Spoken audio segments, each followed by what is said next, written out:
Hi neighbors, hi friends. Welcome back to another video of Cooking with Neighbors. It is I, Jerry Ellen, and today we're doing a copycat, a recipe from Cracker Barrel again. It's a double fudge Coca Cola cake. I printed off the recipe. I never tried it yet. I haven't even tried this cake at Cracker Barrel. So I am going by that this is going to be good. It's from a cookbook. And anywho, double fudge Coca Cola cake. Okay, what am I doing? Start off, preheat your oven to 350 degrees Fahrenheit and prepare yourself a 9x13 pan. Grease and flour it. I'll tell you what I do. I make cake goop and then I brush it with my cake pans with that, and it's equal parts. I usually mix 1/3 cup of oil, 1/3 cup of flour, and 1/3 cup of shortening, and I mix it all up and put it in the fridge, and whenever I need to grease up a pan, that's what I use. Okay, 2 cups of all-purpose flour, a 1/2 teaspoon of kosher salt, and 1 teaspoon of baking soda. I put 2 cups of sugar. Now I'm going to whisk it together and set it aside. Get yourself a medium-sized saucepan, and to that we're going to add, what am I doing? I'm going to add my Coca Cola, which is 1 cup of Coca Cola, 8 tablespoons of butter, all in little pieces, or 1/2 stick, or 1/2 cup. Put that in. I'm going to turn it down so you can see inside the pot for a minute. It's a little dark in here, isn't it? Oh well, it is what it is right now. And I want to add it's cocoa powder, 1/4 of a cup of cocoa powder.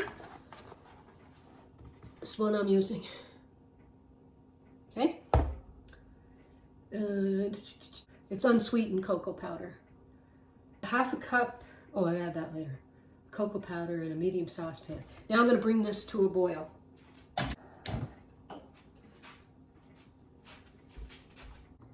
I'm whisking it as I'm waiting for it to come to a boil. See my puppy? He's cutie. Earlier, I just pulled them out of the oven. I made some dinner rolls to go with our leftover meatballs from yesterday. I'll have to share that dinner roll recipe sometime. Okay.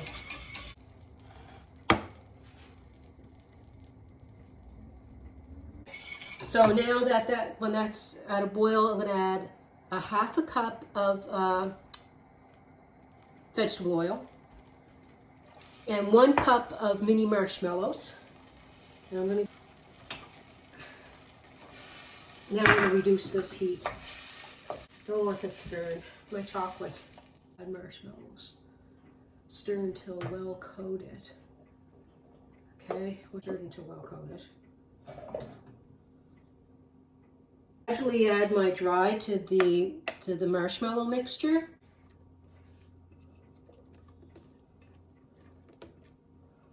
That's my marshmallow mixture.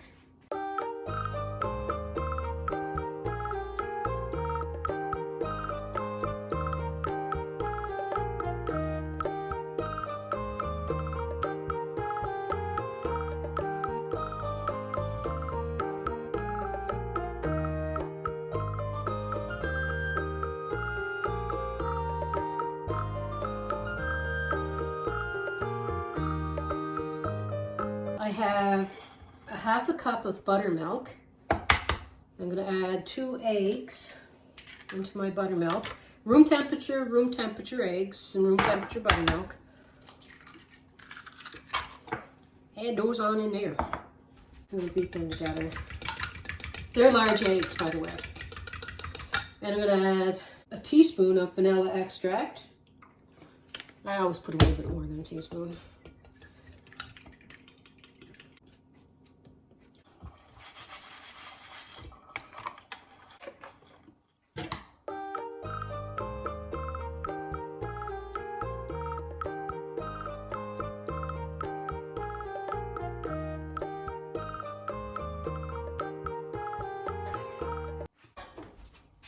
This cake is my 3,000 subscriber celebration cake and my Valentine's cake to you all, because I love you.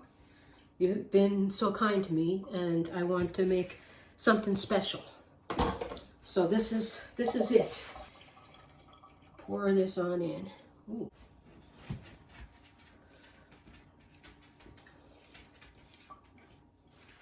Second shelf from the bottom of the oven. Putting it in the center. I'm gonna clean up, and then we're gonna do the frosting. Yes. Friends, neighbors, I didn't read the second page. The eggs and the buttermilk, you want to beat them with the electric mixer until they're light and foamy. Add the vanilla and then add it to here. But I didn't do that. But when you do it, do that. It says right here. It says, in a medium bowl, beat the eggs and buttermilk with an electric mixer until light and foamy. Stir in the vanilla extract. Add the egg mixture to the marshmallow batter and blend well with a wooden spoon.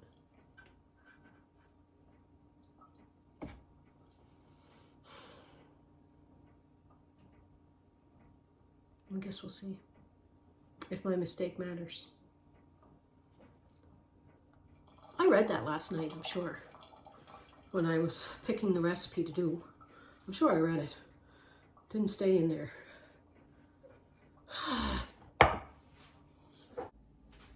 Okay, I'm going to make the frosting. I have 8 tablespoons of softened butter. Okay, and we're going to put 2.5 cups of powdered sugar, icing sugar, or whatever. Half.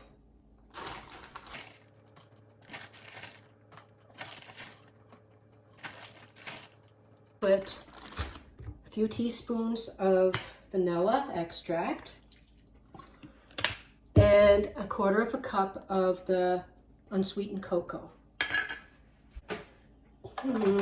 I wish I didn't mess that up. I'm sure it's going to be fine, but it would be better if I followed it. I'm sure they wrote it that way for a reason. Don't ask me what I'm thinking, because like I do a lot of cakes. I shouldn't make a mistake like that, but oh well, I did. Oh, I did. Now I can't get these in. There we are.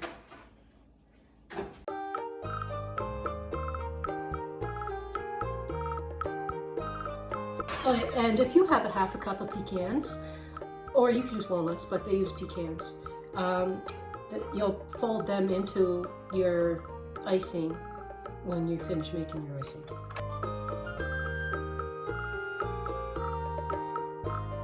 I can't put nuts in, so yeah. But if you can, yeah, 1/2 cup.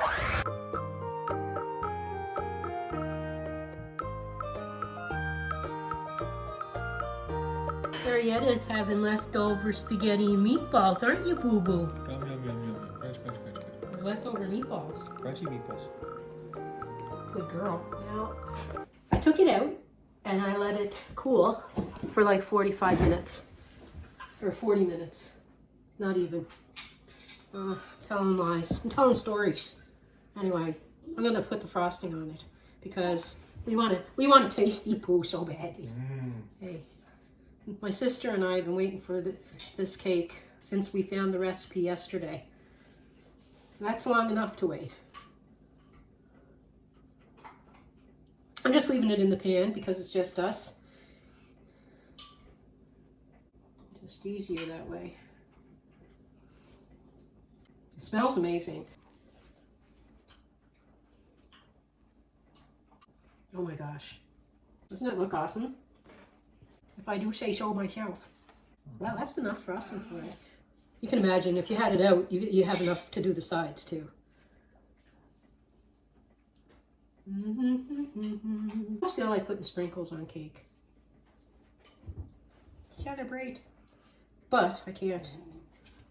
Because, oh, this goes nice with ice cream. Apparently, the restaurant serves it with ice cream, I guess. But we don't eat ice cream. I don't have any frozen yogurt. I get the first tasty food. That's the best part about this channel. I get to eat it first before anybody else.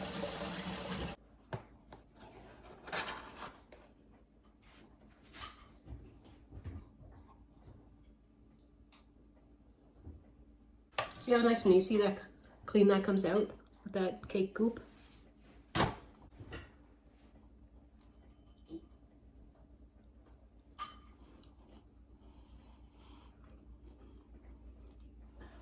I don't know how it could get any better though, but I am going to make it again and we'll see.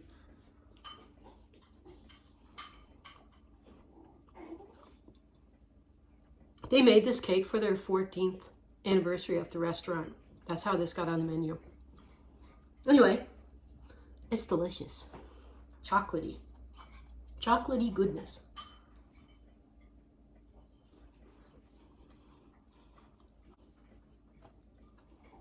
Again, thanks everyone for subscribing. Love you all, and like, share, and subscribe. Bye. Peace, love, God bless.